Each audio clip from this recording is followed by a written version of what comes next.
Hey, welcome to another episode of Dying to Listen podcast presented by the Disc Golf Dyers Guild. I'm Dave, and we have an amazing guest, Jillian from Happy Tree Dyes.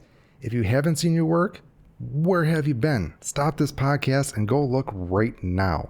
So we're going to learn a little bit more of how she dyes her discs and maybe some more information. So, Jillian, how did you get started with disc dyeing?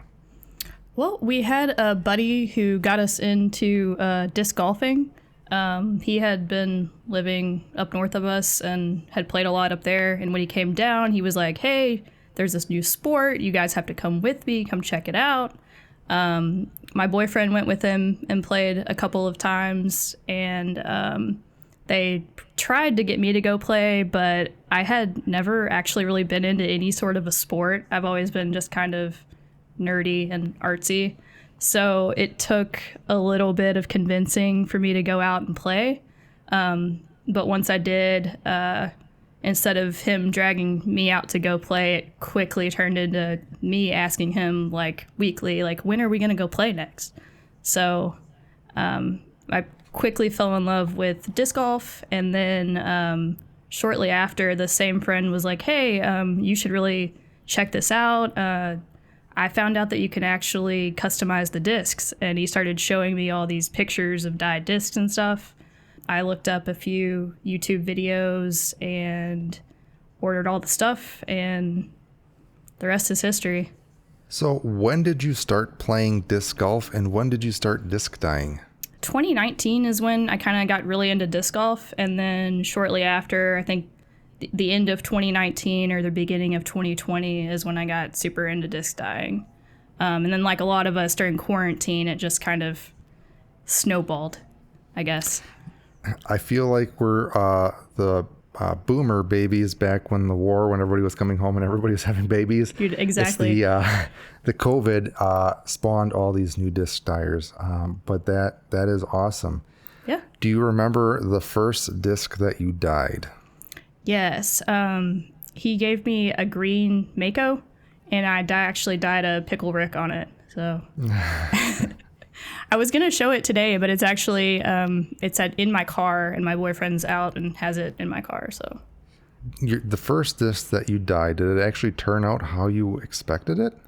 It did. I watched, I did a lot of research beforehand. I don't just tend to jump into things just blindly. So I just spent hours on the differences doing it, YouTube channel, and watching Bobby, and found out all the things that I needed to get, ordered all the things, and did it right, really.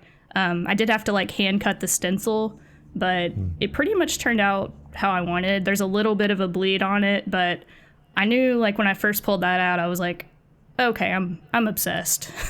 Nice. So was that just the stencil, or what else was done to that disc? At first, it was just the outline, the Pickle Rick stencil outline, super simple, just black dye poly. I went back a couple months later and filled it in with some green, but it's super simple. I still have it. Wow. I feel like a lot of first dyes from dyers didn't turn out amazing, but well, I guess you're just that good. Or I just researched too much. So, and speaking of research, I know you said the difference is doing it, where else did you learn and get your information from? Mainly that. I was all over Bobby's website and the YouTube. There wasn't a ton of YouTube videos when I first started dyeing. Well, shout out to him, because he is definitely one of the godfathers of disc dyeing, I guess I would call him. So that's awesome. Do you remember your second or third discs that you dyed after that? Yeah, I did a couple more hand-cut stencils. One of them was a pineapple. I used a lot of RIT to begin with, just because that's what you could get from the craft store. It does work, and I still have it. I just don't use it anymore. I guess I should have asked that. I know you mentioned dye poly for your first stencil. Did you start out with dye, or did you start out with RIT, or was it a combination of both? A combination of both. I went to my local craft store, and they did have dye, and I saw that they were using that for the hot dips for the black. So I picked that up for the hot dips, And then when I started messing around with beds, I was using more of the RIT, so I had both. Where are you located? We're right outside of Louisville, Kentucky, in New Albany, Indiana. Gotcha. What craft stores do you have there? We've got a Michael's, a Joann's. We have a local one called Ben Franklin. It's not a chain. That's the one where I picked up the dye and the RIT. I think they had both.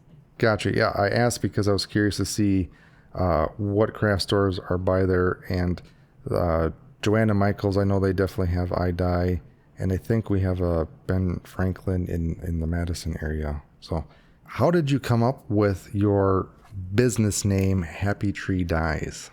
I was honestly just like trying to go to bed one night and just trying to go to sleep, and I was like, okay, well, I've already decided that I'm dyeing so many discs at this point. I either need to slow down and like budget it because it's becoming a very expensive hobby, or I need to turn it into a business.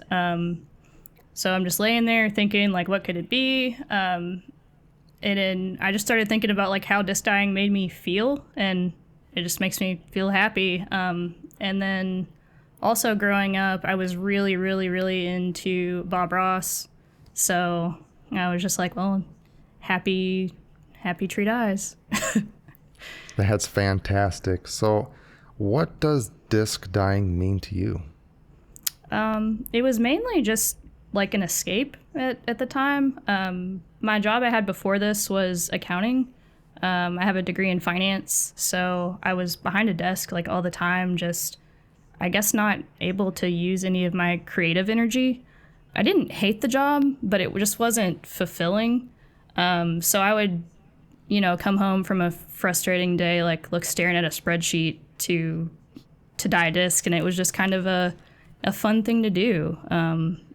Just a positive, fun, creative outlet. So what do you currently do? I'm a full-time dyer now, actually. Well, that I would consider a dream job. Yeah, it's awesome. I'm so thankful that I'm able to do it. Are you artistic by nature? Yeah, I've been doing art like pretty much my entire life. Just a lot, really into like arts and crafts as a kid. I was doing acrylic paintings, watercolors. I've done like sculpting, just any kind of hobby where you can be hands-on and create something, like I'm into it. So let me ask you this. How did you get into finance if you did that? Well, yeah, that's a good, so I've always been really just like good at math as well. Like in grade school, and going through high school, math was always just, it clicked for me. Like I didn't have to try. I would just go in and get A's on the tests. It's there. I don't enjoy it, but it's there. So I get to the point in college where it's like you can either pursue a business degree or you can pursue an art degree. And I went with business, You made the right choice, because I would recommend, if you can learn art and do that on your own, but if you're going to go to college, spend the money on a business degree. But I find it fascinating that you, in my mind, use both parts of your brain and well, like math, that's the analytical side of things. Then you have your art, and that's the creative side of things. And not a lot of people are good at both. So that is awesome.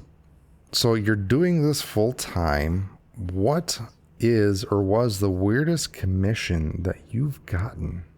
Hands down, I was asked to do a Croc Berg, like Crocs, like the shoe, like those really ugly shoes that are like Swiss cheese with the holes in them.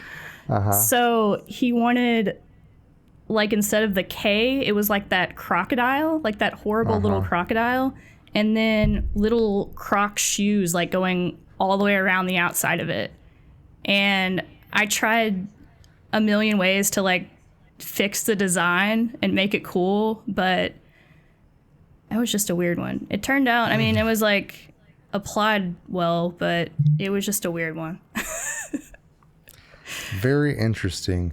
So you do this full time. Where do you actually dye your discs? So I have 2 dye labs set up now. I have one at the local disc golf shop. It's like in the main retail space. So as soon as you walk in, like towards the back of the store, I have this amazing area with like a big heat lamp, and there's a sink back there, a big workspace, a computer, a Cricut, and everything. And then I still have my at-home setup for when I dye discs for my Etsy. So wherever I am, I can dye some discs.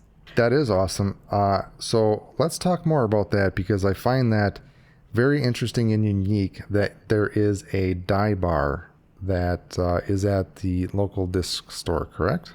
Yeah, it's the first that I'm aware of. I don't know. There may be one out there that I don't know about, but people can come in anytime and dye their own discs, and I'll do like a little demo and like show them how to do either a glue bed or a cell dye, and show them and walk them all the way through that. Or they can drop off a disc for me to dye, and then I also stock the stores with dyed discs. So they just gave me full creative liberty. I can do whatever I want back there.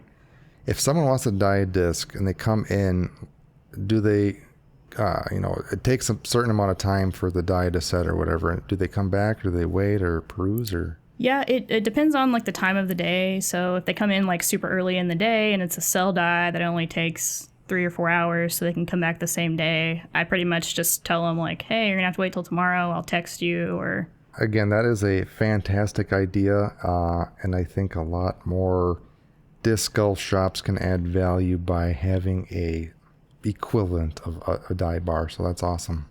I agree. It's so much fun to see what people who have no like concept of it come up with. I get so inspired by what they do. I get really, really cool ideas. They're newbies and they're not tainted by all the other disc dyers out there. Exactly. I think, yeah, exactly. They have no concept of what it's supposed to look like. So they just full creativity. It's awesome.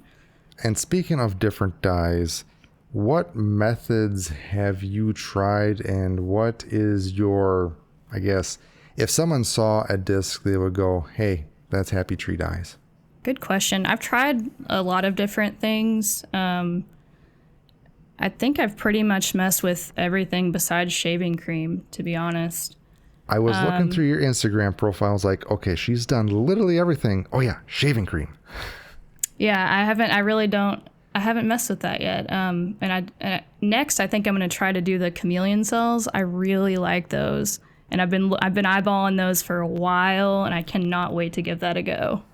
Yeah, if you haven't listened to Little Bot Disc Dyes podcast, he does have a good tutorial on YouTube, so check that out if you haven't. I did listen, and I may or may not have ordered all the things right after I watched that one. That's awesome. So thank you, Little Bot. Yeah. As far as just like a signature style, I don't know. I think I'm more known for doing a little bit of everything than kind of specializing in one thing. I think I'm more of a jack of all trades, I don't really the things I like to do the most that I think most confident at are my hand painting stuff, and then glue beds. That the hand painting definitely takes talent, patience, and time. That I feel like there is some artistic ability that is needed. I just had recorded a podcast with RY Guys Dyes, and he did a lot of hand painting. I'm curious of your process and how you do that. I guess if you want to give a little explanation of actually how you hand paint dye on a disc. Yeah, for sure. I know the way I do it, since I've talked to a lot of other dyers, and I'm a little different. It's all Pro-Chem that I mix, but I use mainly just Pro-Chem mixed with 100% acetone when I do mine. Up until recently, I just used acetone. I know a lot of other dyers mix in denatured alcohol. I've started doing that, and it does make the blending a lot easier. So I have just recently started doing that, but before it was just 100% acetone. Like if you want the color lighter, you use more acetone and less dye. So when I've tried my hand at hand painting, I used denatured alcohol because I felt the acetone was like, it took so fast, you really didn't have much to work with it. Yeah, definitely. And depending on the plastic, that's the other thing. Every plastic reacts differently to it. So you just have to practice a lot and mess up a lot. And speaking of plastic, do you have your favorite plastic that you like to dye? It depends on what day you ask me, but lately I've really started to appreciate ESP from Discraft. The way it takes color, like it doesn't. You can get like a purple disc and you can dye green on top of it. It's very forgiving, I guess, is why I like it. It seems like a common theme that literally every guest said the ESP plastic doesn't matter too much what the base plastic is. It will take whatever dye color it is. For sure. It's a great like beginner plastic, I would say. Like if you're just getting into disc dyeing, use ESP. Like it doesn't care what you put over top of it. It's gonna work. Do you have a second, third, or fourth favorite type of plastic? Ooh, yes. I definitely like the K1 from Castoplast. I like Neutron a lot from MVP. I really like Fission, is it? Mm-hmm. Yep. It dyes great. It's one of the few plastics that's not shiny. It's like got that matte finish, but it also takes dye really, really well. I recently switched out my bag to all MVP Axiom because it's not the player, it's the disc, so I need completely new discs. Anyways, I got a bunch of fission plastic that's white that needs to be dyed that I haven't dyed, and people make fun of me because they think I'm a dyer and I should have all my discs dyed, but I don't. But yeah, I haven't dyed any fission plastic yet, but I'm excited for that. It's great. Also, don't feel bad. I have like a white diamond that's been in my bag for months that I just haven't dyed. I don't know what I want to do with it yet. I only carry one of my own, so. Yeah, they're so precious that you either sell them, give away, or you don't know what to put on the disc. So, do you have a must-have dye accessory that you could not live without? Lately, I've been really into the split cups, so I'm going to say just the split cup. It's just a lot of fun.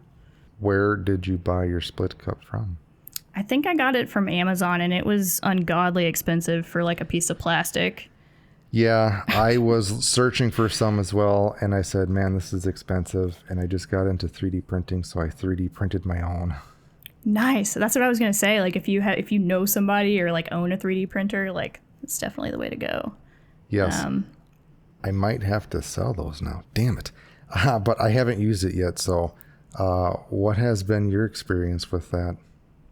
I was going to say I got one of your jigs, your spin dye jigs. And I love it. It's great.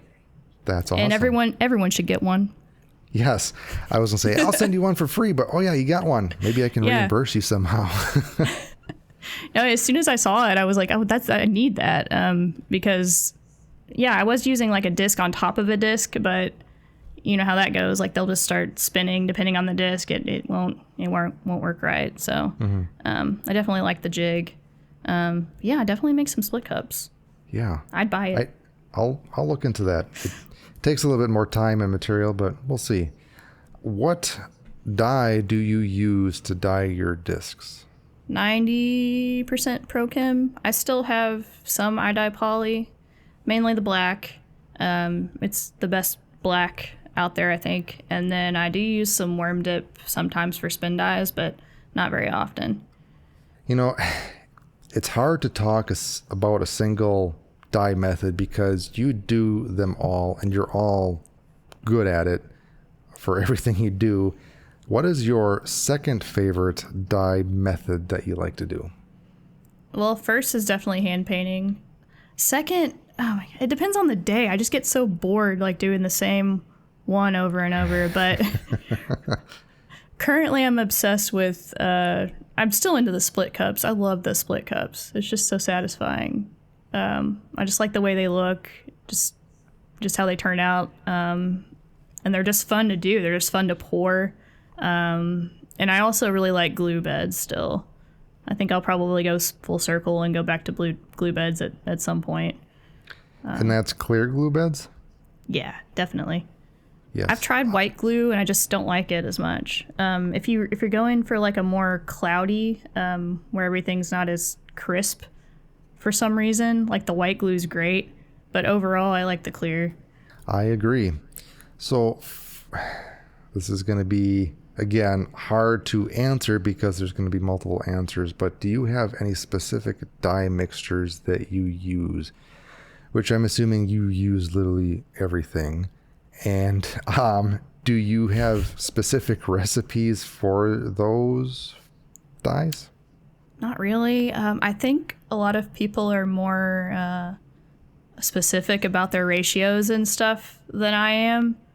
I'm like your grandma, like when she cooks, you know, she doesn't have a recipe. She just knows and just throws it all together and it turns out good. I really don't have like measurements for things. So when people message me and they're like, "Hey, what's your ratio for your glue bed, your acetone mix?" I'm like, I have this spoon and I kind of just pour some acetone in and that's it. Like I whatever looks right, whatever feels right.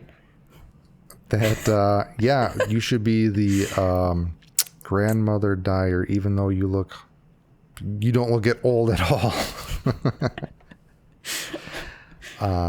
Do you have any fail stories that have stuck with you, or like, oh my god, this completely sucked?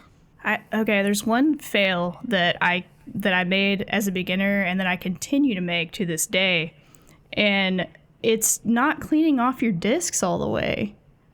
Like when I get new discs in, I try to clean them all off like at the same time, and then I put them on the shelf to be dyed later. Sometimes I skip that, you know, just I get excited. I'm like, oh, all these new discs, and then I put them in their spot mixed in with the clean discs, and then I go and I make this bed. I'm really excited about it. I put the disc in, and everyone's probably done it. You pull it out and you have all these awful streaks all over the disc, and I just keep doing it. I have a pile. What do you use to clean your discs? I just use a magic eraser and dish soap. Just like small little circles, really concentrating on the outside. Cast is the worst. Do you typically keep the stamp or do you wipe it off? I've noticed that when you keep the stamp on, it sells better. So I usually keep the stamp on unless it's a commission and they're specifically like, I want the stamp off. I'll typically keep it on there. And when you do remove the stamp, how do you remove it? And is there any colors that are easier or harder to remove? Yeah, I'll usually just use the cotton rounds from the Dollar Tree that I guess ladies use for their nails. And I'll use acetone, just 100% acetone. Unless it's like a really soft plastic, and then I'll use like an alcohol, because if you use the acetone, it kind of smudges the color and it can actually like dye and get into the plastic. So especially with Casta, you have to be super careful with that. The red and the blue especially. Those are like the hardest, I think, stamps to remove cleanly. Yeah, I've noticed that red or purple is difficult, and I found that I really saturate the cotton swab to make sure there's enough acetone on there. Because, yeah, the red or purple can stain the disc if you're not fast enough or thorough enough. Yes, always have like cotton swabs on standby or cotton pads, so you can just keep going and make sure that you get it all off before it actually dyes the disc. And I always try to buy silver or gold stamps when possible to try to avoid that. Have you noticed any specific disc brands that are hard to wipe the stamps or that have really embossed stamps? It depends. Casta, if it's a black or like red or blue, those are pretty difficult to remove. Innova is always super easy, I think. They're very lightly embossed, and I've never had any trouble removing those. For your stencils, have you had any bleeds because of the embossed stamps? Yes, definitely. I think that's a pretty big issue. Recently, I have kind of started to mess around with using a heat gun on the super embossed ones, and that seems to help. I'm still kind of experimenting with it, but if you put your vinyl down over one that you think might bleed just because you can feel like that raised on the stamp, it almost seems like when you put a heat gun on it, it almost like shrink wraps the vinyl like around it. Or so that's what I've convinced myself of. I don't know. I'm still kind of experimenting with that. Yeah, I use a heat gun as well, and I heat it up, and it does form to the emboss. Then I press it down really hard, but I keep forgetting that it's really hot, so it's like... Yeah. So for your stencils, you use the hot dip method, correct? Yes. Usually. Fantastic. Next question. What vinyl do you use?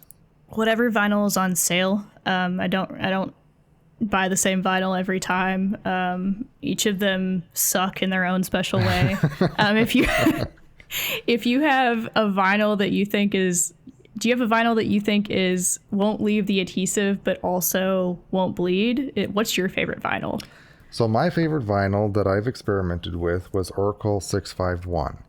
I found a good setting on the Cricut Maker for it to cut well for the fine details. It adheres well, and it doesn't leave residue. What I found by accident is I forgot to take the vinyl off, and it basically sat for a day, and it was cool, I guess. And when I took it off, there was zero residue. I feel like when it's still hot, you get that residue. But if it's cooled down, you don't get as much residue. The worst vinyl that I found that had the most residue was the Cricut Premium vinyl. That's really interesting because is the 6.5 okay? I think I get the 631, which is I have the 631 right now, which is the non-permanent. Mm-hmm. So you use the permanent. Yes. Interesting. Okay. It's not permanent. I just think it has better adhesive, so it sticks better. I've honestly never tried the 631, so I can't comment on that. But I've used the 651 and Cricut Premium and another house brand that was complete crap. Yeah, I think I've used the Cricut Premium, which I didn't hate, but it still sucked. And then I've used the 631, which also kind of sucked. No bleeds, but like lots of adhesive. And then the Hobby Lobby brand, which lots of adhesive, but no bleeds. Yeah, So I mean, I'm still searching for the perfect vinyl, honestly. yes. I do have a video where I tested a bunch of them, so you can go check that out if you want. It was more or less the cut settings. But what do you have for a vinyl cutter? I use a Cricut. It's the only vinyl cutter I've ever had, so I can't really compare it to anything, but it gets the job done. Yeah, I feel like people complain more or less about the software, but for when I do stencils, I design it outside that software and I just bring in the image for the machine to cut. Right. Yeah. I use if I don't do a ton of editing, that's not my strong suit. But if I have to do anything, I do it in GIMP, which is like the Photoshop equivalent free version. Yes. And then I bring it into Cricut, and I've learned to do a lot of stuff in the Cricut too. It's not terrible. I just wish there was an eraser. Like, why can't I just erase stuff? Cricut help. Well, I never honestly really used the software because it just frustrated me the first time I tried using it because I'm so used to the more advanced tools. And on that topic, I think I know the answer, but do you have a specific transfer tape or paper that you like to use? Whatever is on sale. Okay, that's right. Yeah. You're just the on sale lady. Whatever's cheap, Yeah. I'll make it work. Yeah, it doesn't matter as much, I think, as the vinyl. I think I get like it's like Duck brand contact paper from Amazon. It's super cheap and you get a ton of it. Do you have a method of centering the stencil on the disc? I do. I now use a laser pointer. And then Bill was nice enough one day when he came in the shop to show me making the actual circle like on the design method, which I think you use as well, where you actually put that tiny little circle on the design and then you can use the laser pointer to line it all up. So yeah, that was a game changer for me. So thanks, Bill. Completely agree. Do you have a nice laser setup or is it just kind of jerry-rigged? Not really. I have one of those like architectural lights where it's like it's on a like an arm that comes out, and it's like that really thin like light thing. And then I got a laser pointer, and I just kind of dangle it off of that. So. Do you weed the vinyl on the disc or before you put it on the disc? Both. If it's not a very complicated stencil, I'll do it before I put it on the disc. But if it's super detailed and there's like all these tiny little pieces, I'll maybe weed like half of it off of the disc, like the easier pieces. But once I start getting those teeny tiny little pieces, I'll put it on the disc. It makes it a lot easier, I think. Do you have any specific tools that you like to use to weed? Whatever's on sale. Everyone's going to be mad, but I don't have any of those like Cricut. I don't have any tweezers or anything. I just use my X-Acto knife. That's all I have. Wow. I had the Cricut pick tool, and I saw everybody using the X-Acto knife, and I gave it a try, and I'm like, nope, there's easier ways. I would highly recommend like a $7 pair of tweezers. It's pretty much game changer. I can send you a link if you'd like. I might try it. I think I've just gotten so used to it at this point to where I'm pretty quick with it. Like I'm pretty proficient with the X-Acto knife, but because I didn't know about it for the longest time. Then I saw people using these tweezers, and I'm like, what are these? What are those? Well, yeah. I mean, whatever works for you. I mean, whatever's on sale. Whatever's on sale. That's what I'm saying. Just get it done. So I recently started getting into clear glue beds. Do you have any tips or tricks for those at all? Or I would say spend like a straw. Like spend more time manipulating the bed and moving around the glue instead of just like dripping it in real quickly and then laying your disc in. Like spend the time to like layer it and move the glue around and then add more dye. But also don't overwork it.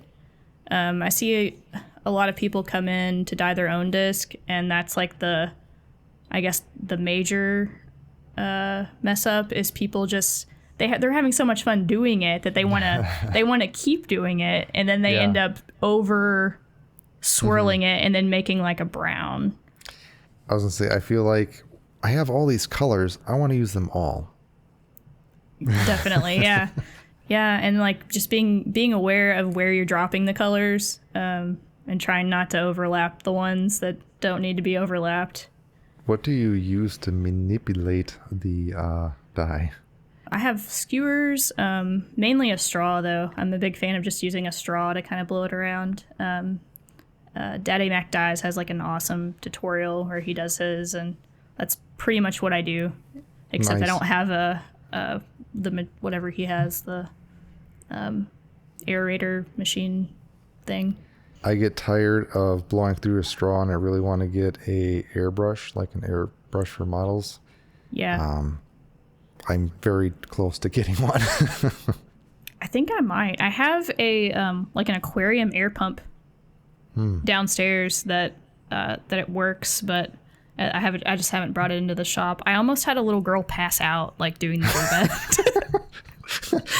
I can, because kids, you know. Yeah. She was like 7, and I was showing her how to like do a glue bed, and I just kept going, oh, blow the. And I look over, and she's like nodding off like into the glue, and I was like, Dad. She had to like sit, and we gave her some water, and she was fine. But I didn't realize how strong of a lung you have to do that. You really do get out of breath. Yeah, well, good for her. Good that she is dyeing her own disc. But yeah, take a breather. Yeah. Yeah, I guess don't underestimate it. It's a lung workout. So, moving on to another dye method, Floatrol. Do you have any tips or tricks for Floatrol beds? Plastic wrap. It's magic. Okay, case closed. We're done. Next. Have you tried or experimented with anything else besides plastic wrap?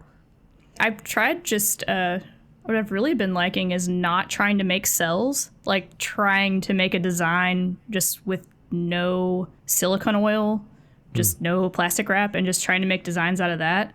It's almost like a lotion bed. Like you can kind of just put stripes of colors down and use like a skewer or something. It keeps you from having to go out and get all the stuff for lotion, and you can still get some really cool designs out of it. You know, I was recently thinking that why does anybody need lotion to use as a bed when you can use Floatrol? I feel like Floatrol is more liquidy, and lotion, depending on what you get and how you mix it, if you do add water, is thicker. And I feel like with lotion, you get more air bubbles, at least in my experience. So I was like, you can do the same thing with Floatrol, and I really want to try that out. You can get really similar results. Like you can make like the rings and make like that flower design pretty easy. I do that a lot in the tutorials at work. Yeah, and you can get things that look like they're lotion, but they're not. So it's fun to try. Or even when you have the silicone added already, you can do it. And sometimes these like cells will just start popping through, which is cool too. So, what is your method to get cells? And again, you literally do everything. Do you like doing chameleon cells, or I guess I would consider organic cells? Do you have a preference, and how do you do that? I haven't tried the chameleon cells yet. I really, really want to. But as far as just like regular cells, I have these like 8 or 12 ounce bottles. I put in like a spoonful-ish of Prochem, and then it's probably like a half a teaspoon or something, and just toss that in there. And then the Floatrol, you mix that up, and then I have like 3 different kinds of silicone oil, and I'll put just like the 3 drops in there. I think I have just like the standard mix for cells, and then I really like the swipe method. That's fun. And then I also really like the laying it flat over top the bed and just like pulling the plastic wrap like straight up. I do that a lot in the tutorials, or giving it like a little twist when you're pulling it up too. It'll give it like a little swirl. What do you use for like a container to hold the bed? Yeah. Oh, I got these plates from the Dollar Tree. They were like they're like 2 for $1. But I got like a case for like my at-home setup and at the store. So we have like 48 of these plates, and they're like the perfect size for a disc. They're like white plastic microwavable plates. Were they on sale? I'm just kidding. I mean, 2 for $1. Yes. And for all your dye methods, do you use heat? I do for anything with Floatrol. I do not for glue beds. I only use heat for Floatrol based. Is there a reason why you don't use heat for glue beds? Not really. Just out of convenience or access, really, because I only have so many like heat lamps, and those are usually like for the Floatrol, and I know that glue beds don't need the heat lamp. I used to actually sit my glue beds outside when I first started doing them, like in the summer heat. So I'm not opposed to doing that. It just speeds up the process. I don't really see any like adverse effects or anything.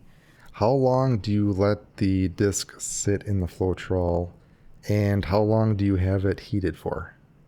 At home, it takes like 2 hours, depending on the plastic.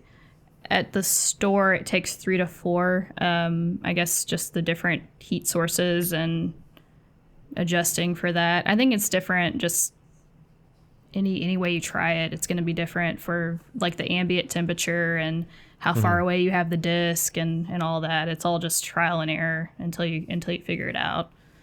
So back to hand painting. How do you actually paint on the disc? Like, what type of device do you use to transfer the dye to the disc? It's mainly paintbrushes for like the finer details and stuff. I'll sometimes use like Q-tips for like blending a little bit. And And that's pretty much it. If you want like a lighter color, you can mix more denatured alcohol into your mix and pretty much go from there. It's, something I found out recently that has helped me a lot is to like sketch on a disc, like to get like the outline or something. You can use just a ballpoint pen, and it'll come right off with denatured alcohol. So yeah, that was gonna be my next question is how do you paint on the disc? Is it like freehand or do you have a sketch? And I'm assuming you do the sketch with a ballpoint pen then.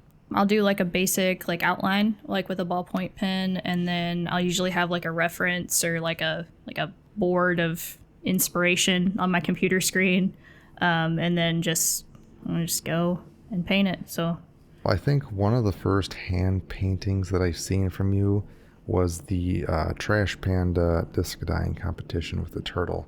I'm like, holy crap, is that amazing. Oh, thank you. Yes. Is there any tips and tricks in general for disc dyeing that you would want to share with the disc dyeing community? I'd say for new dyers, dye white discs. I feel like I see a lot of new dyers trying to dye like colored discs, and that's a lot more difficult. Like you're starting, you first off, you can't really see like the true results because the color of the disc is affecting those.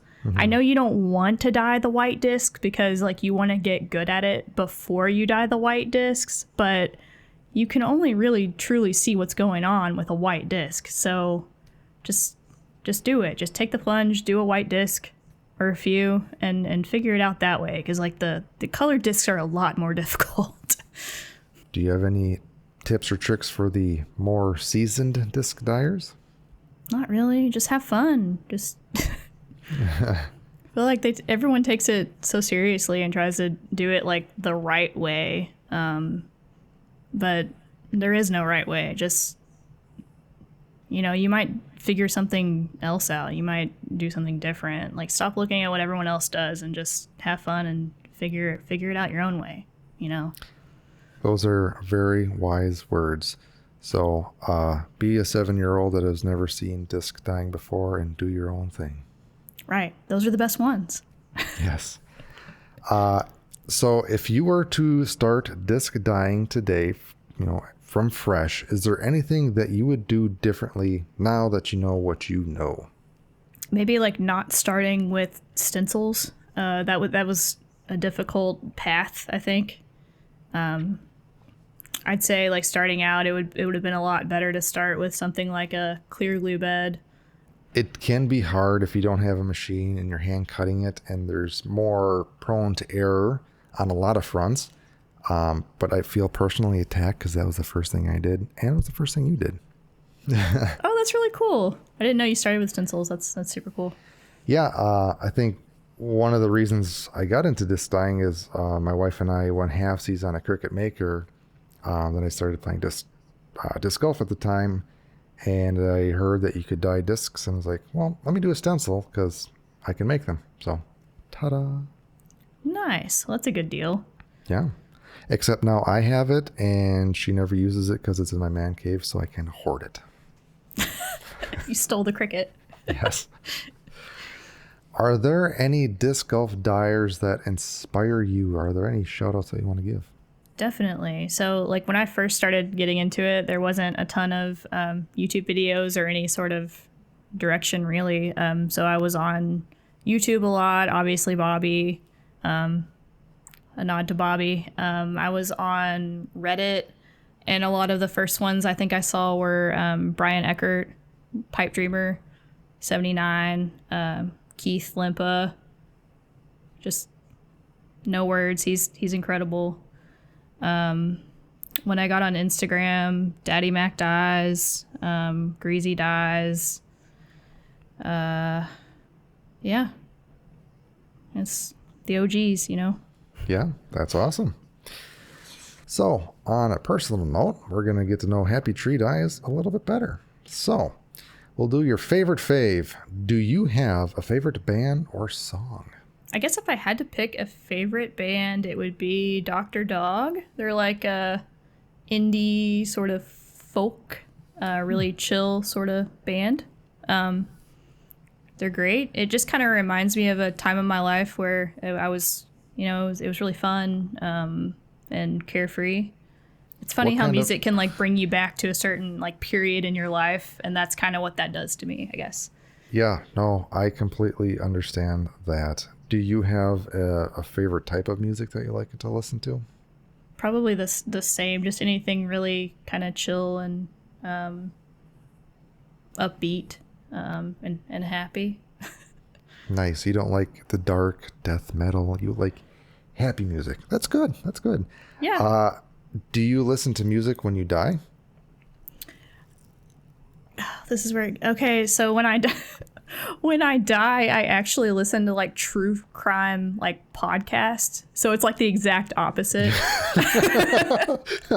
I don't I wouldn't say I listen to like a lot of music, honestly. I'm not one of those people that like needs music to live. You know what I mean? Like I'll drive in my car just silent, just with no music. And people think that's weird. Like, why are you driving like with no music on? And I just enjoy like the silence sometimes. Yeah, don't feel bad because I do that as well. It gives me time to think, and I just sometimes forget that no music is even on. Yeah, same. There's so much going on up here that I don't even realize that there's no music on. So yes, so we're not crazy, even though we have discussions inside our head. Right. But that is funny that you like to listen to happy music, but then you're going to listen to true crime podcasts. It evens it out. Right, exactly. Do you have a favorite food? Definitely sushi. If I had to have a last meal, it would absolutely be sushi, hands down. Is there any specific place that you like to go for your sushi? There's a little place in town called, I actually went there today. It's called Dragon King's Daughter. I really like salmon. That's like my favorite fish. Yes. So good. Salmon is my favorite fish as well. It's the tastiest fish. What is your favorite beverage? Adult beverage. It's definitely like a good craft beer, for sure. Just drinking just like for pure like flavor. Like if calories didn't matter at all, Baja Blast. Nice. Do you have any other hobbies besides disc golf and disc dyeing? Before disc dyeing, I was pretty into like woodworking. I have like a workshop in the garage. It's something that I always wanted to do, but never had the space for. So once we bought a house, one of my first projects was, okay, we got to build a workshop in the garage. So I set up like a full-on like wood shop down there. I have like a table saw and a miter saw and all the saws. I just really enjoy like making things with my hands. And now that I've started actually like dyeing full time, I'm starting to get back into like my pre-dyeing hobbies, which is kind of nice.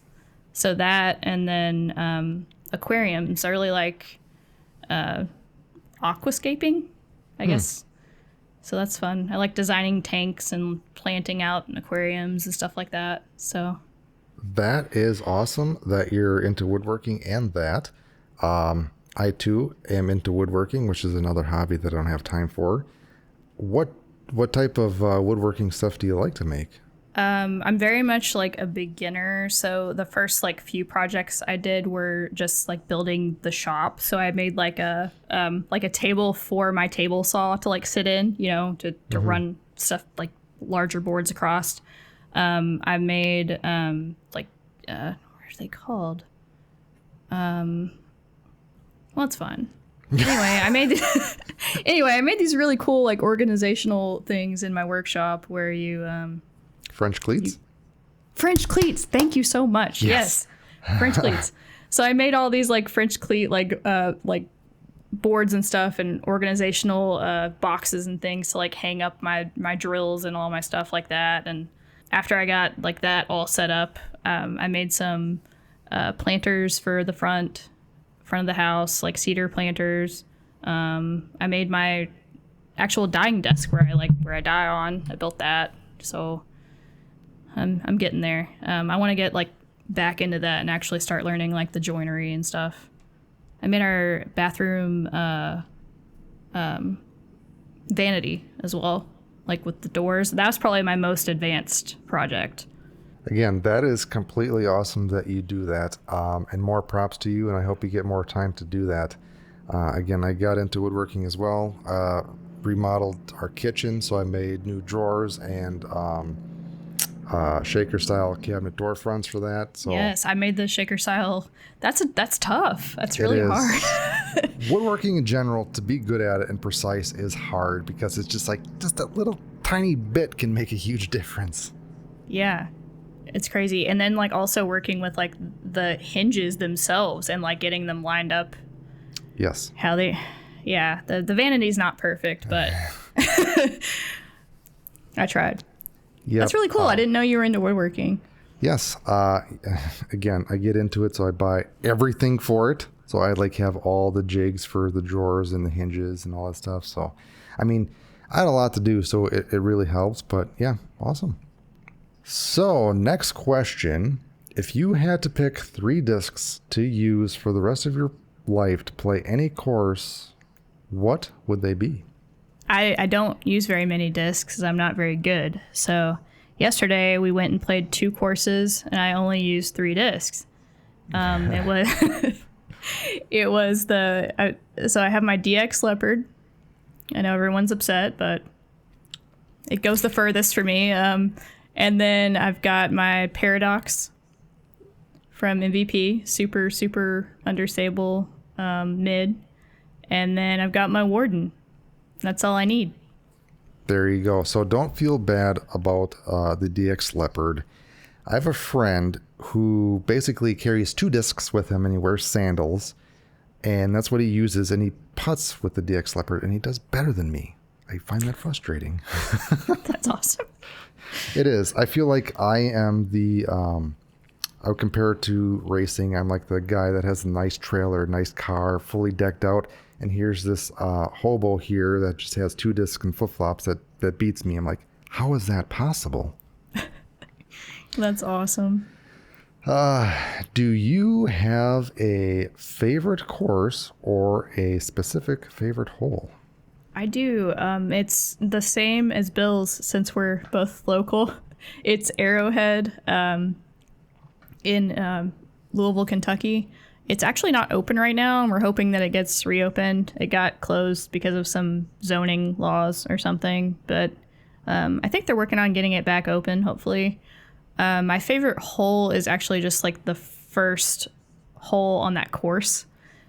It's just an awesome. It's like it's a high up hole where you're throwing over like a ravine almost. So you're high up, and it's just a super fun hole. And then off to your left there are like some goats, and there's some chickens running around sometimes, so that makes it fun. That is very interesting. Mm-hmm. Are there a lot of courses in your area? Not really.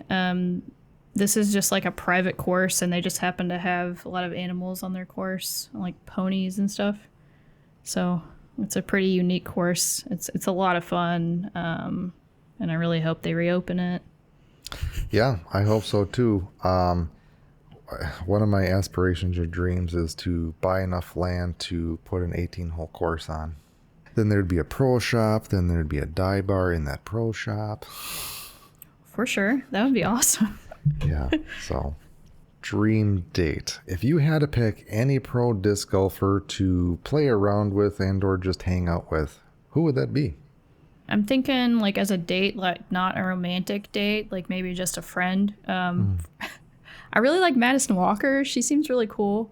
I see her on Instagram and I can tell she's like, I don't know, she seems just like really funny and like really into like nature and stuff. So I don't know. I feel like I could hang out with her and play some disc golf and then have a beer afterwards. So do you go to do you vend anywhere? Do you like to go to disc contests? Tournaments. Do you go to disc golf tournaments to vend at all? Yeah, any tournament that like Disc Crazy, which is the store I work at, any one that they sponsor, we go to. We also got to go to like Idlewild this year, and I vended there. For, like once a month, I'm like at a tournament vending with them usually, or sometimes I'll go by myself, but not often because I'm with them most of the time. Do you dye any discs at the tournament, or do you just have an inventory that you bring with? Both, yeah. We started doing the spin dyeing at the tournaments, where I have like a little battery pack usually and hook it up to the record player and do it out there. It's really cool to see people's reactions, like that have never seen that sort of thing before. They usually ooh and awe and then like hand you a disc. It's so much fun. There's so much potential out there for new dyers, so it's definitely very exciting. Yeah, definitely. It's also an awesome opportunity to meet like other dyers. I've met a lot of really cool people just out at tournaments and stuff. Like I met Emily one time. Nice. We were at Idlewild, and then I met Doomsday in his hometown. So it's really cool to just finally meet these people that you like talk to online, and you see them in real life, and you're like, oh, you do exist. Yeah. I feel like I'm slightly in a special case because I have guest disc dyers and I actually get to talk to them, and I'm very honored and humbled to do that. Especially, again, I appreciate your time being on here, and I'm learning so much from these other dyers as well, and having something with a common interest is awesome. Yeah, it's super cool. This is an awesome platform to just like share all of our knowledge and just make everyone better, and we get to know each other. It's awesome. Absolutely. So Happy Tree Dyes is going to be creating a dye disc for a raffle. So you have a chance to win one of her amazing dye discs for only $1. So when this podcast goes live, that's when it will start, and you'll have 2 weeks till it closes. So check out dyersguild.co to enter to win. So I greatly appreciate you doing that, and 100% of the proceeds go to the dyer. So if you want to support a starving artist, that is a good way to do it. All right. That's all we have for this episode. Thank you for joining us. Thank you, Jillian, for joining this podcast. I had a great time. So until next time, we'll talk to you guys later.